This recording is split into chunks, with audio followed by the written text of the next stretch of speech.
জীবনে কতটা আজাইরা সময় থাকলে ৭ থেকে ৮ ঘন্টা ব্যয় করে মানুষ কেবলমাত্র কাচ্চি রান্না করার জন্য। লাইক সিরিয়াসলি, আর এই ধরনের কাজ কেবলমাত্র আমার দ্বারাই সম্ভব। জীবনটা আমার ঝিঙ্গালালা, কিন্তু এইদিকে আমি কাচ্চি বানাতে ব্যস্ত। সালামু আলাইকুম, কেমন আছেন আপনারা? আমি আলহামদুলিল্লাহ আল্লাহর রহমতে ভালো আছি। চলে আসলাম নতুন আরও একটা আজাইরা ভিডিও নিয়ে। এই ভিডিওটা আমার কাছে আজাইরা হলেও আপনাদের অনেক কাজে আসবে, কেননা আজকের এই ভিডিওতে আমি আপনাদের সাথে শেয়ার করব ৭ থেকে ৮ ঘন্টা ব্যয় করে কীভাবে কাচ্চি রান্না করে যায়, তাও আবার বাসায়। মানে আজাইরার সময় যাদের সিনিমিনি করতে আছে তাদের জন্যই কেবলমাত্র আজকের এই ভিডিওটা। প্রথমে আমি বড় বড় করে খাসির মাংস কেটে নিয়ে সেগুলোকে একদম লবণ পানিতে ভিজিয়ে রেখেছি। লবণ পানিতে ভেজানোর কারণ একটাই, কেননা খাসির মাংসের একটা আলাদা স্মেল থাকে, সেটা যেন চলে যায় এর জন্য। অন্য সাইডে আমি আবার পেঁয়াজ বেরেস্তা করে নিলাম এর মাঝে। তারপরে আবার খাসির মাংসকে ভালো মতো ক্লিন করে তার মাঝে দিয়ে দিয়েছি ৩ থেকে ৪ চামচের মতো টক দই দিয়েছি। তারপরে দিয়েছি আদা রসুন বাটা, জিরা বাটা, হলুদের গুঁড়ো, লঙ্কা গুঁড়ো, আরও দিয়েছি গোটা মশলা। লঙ্কা গুঁড়ো প্রায় অনেকটাই দিয়েছি, একটু ঝাল ঝাল হওয়ার জন্য ভালো মতো দিয়েছি। এর সাথে দিয়ে তারপর আবার সেই যে পেঁয়াজ বেরেস্তা করে রেখেছিলাম সেটা উপর থেকে একদম হাতের সাহায্যে মুচমুচে করে ভেঙে দিয়ে দিলাম। দিয়ে ভালো মতো এটাকে হাতের সাহায্যে মাখিয়ে নেব। ভালো মতো হাতের সাহায্যে মিক্সড করার পর আমি এখানে লেবু অ্যাড করব। লেবু অ্যাড করার একটাই কারণ, সেটা হচ্ছে লেবুর রসে যে একটা আলাদা সুন্দর স্মেল থাকে সেটা অ্যাড হবে, এবং খাসির মাংসের যে একটা গন্ধ থাকে সেটাও দূর হয়ে যাবে। প্রায় একটার মতো লেবু ইউজ করেছি।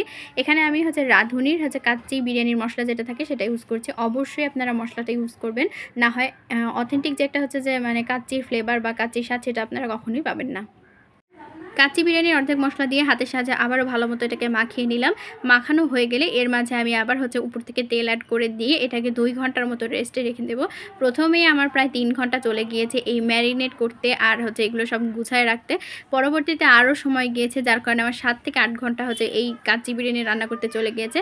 কাচ্চি বিরিয়ানির জন্য আমি এখানে বাসমতি চাল অনেকক্ষণ ভিজিয়ে রেখেছিলাম, শুধু পানি দিয়ে ভিজিয়ে রেখেছিলাম। তারপরে একটা পাতিলে পানি দিয়ে সেখানে যে আরও একটা প্যাকেট থাকে সেই প্যাকেটের মশলাটা দিয়ে এর মাঝে চাউলটা দিয়ে আধা সিদ্ধ করে নেব, অর্থাৎ 80%-এর মতো সেদ্ধ করে নেব।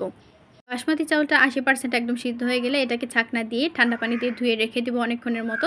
তারপর অন্য সাইডে আম্মু আবার খাসির মাংসটা একদম ভালো মতো রান্না করে নিয়েছে, কষে ঝোল দিয়ে দিল। তারপর একদম রান্না হয়ে গেলে এই পর্যায়ে আমরা সেই যে চাউলটা সিদ্ধ করে রেখেছিলাম 80% সেটা উপর থেকে দিয়ে দিব। ওপর থেকে দিয়ে একটা বাটিতে যে দুধ নিয়ে নিয়েছি, গরুর দুধ জাল করা, তার মাঝে ফুড কালার অ্যাড করে একদম মিক্সড করে নিলাম। এখন এটা উপর থেকে দিয়ে দিব।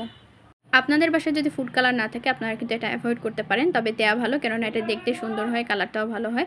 তারপরে আস্তে আস্তে সেই যে পেঁয়াজ বেরেস্তা করে রেখেছিলাম, বাদাম ভেজে রেখেছিলাম এবং আলু ভেজে রেখেছিলাম, সেগুলো উপর থেকে আমি আস্তে আস্তে দিয়ে দিয়েছি। এরপর আরও এর সাথে কিশমিশ অ্যাড করে দিয়েছি, দিয়ে গোটা কাঁচামরিচ যেগুলো আছে সেগুলোকে উপর থেকে দিয়ে দিব। তার আগে আমি আরও একটু ফুড কালার অ্যাড করে দিয়েছি, যেন না এটা দেখতে সুন্দর লাগে আরও। কাঁচামরিচ একদম যে মাঝখানে আমি বসিয়ে দিয়েছি, যেন এর যে ঝাঁজটা সেটা একদম ভালো মতো ভিতরে প্রবেশ করে। এগুলো ভালো মতো দেওয়া হয়ে গেলে আমি এটাকে ঢাকনা দিয়ে একদম লো হিটে 40 থেকে 1 ঘন্টার মতো রান্না করে নেব। কাচ্চিটা মজা হওয়ার এই একটাই কারণ, এত লং টাইম ধরে রান্না করা এবং এতগুলো ফ্লেভার একসাথে হওয়া এবং এত টাইম ম্যারিনেট করে রাখা।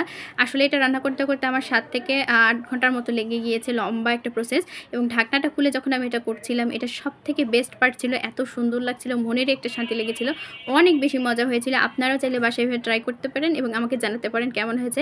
আজকের এই ভিডিওটা এখানে শেষ করছি, দেখাবো অন্য কোনো একটা ভিডিওতে। সে পর্যন্ত সবাই ভালো থাকবেন, আমার জন্য দোয়া করবেন। আল্লাহ হাফেজ সবাইকে।